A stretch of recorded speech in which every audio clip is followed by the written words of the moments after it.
ஆதியாகமம் 31. யாருடைய முகம் வேறுபட்டு இருப்பதாக யாக்கோபு கண்டான்? லாபான். லாபான் யாருடைய சம்பளத்தை எத்தனை முறை மாற்றினான்? யாக்கோபுடைய சம்பளத்தை 10 முறை மாற்றினான். இதோ இருக்கிறேன். யார் யாரிடம்? யாக்கோபு தேவதூதனிடம். யாக்கோபுக்கு தேவன் தரிசனமான இடம் எது? பெத்தேல்.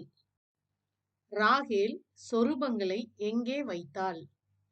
ஒட்டக சேணத்தின் கீழ்.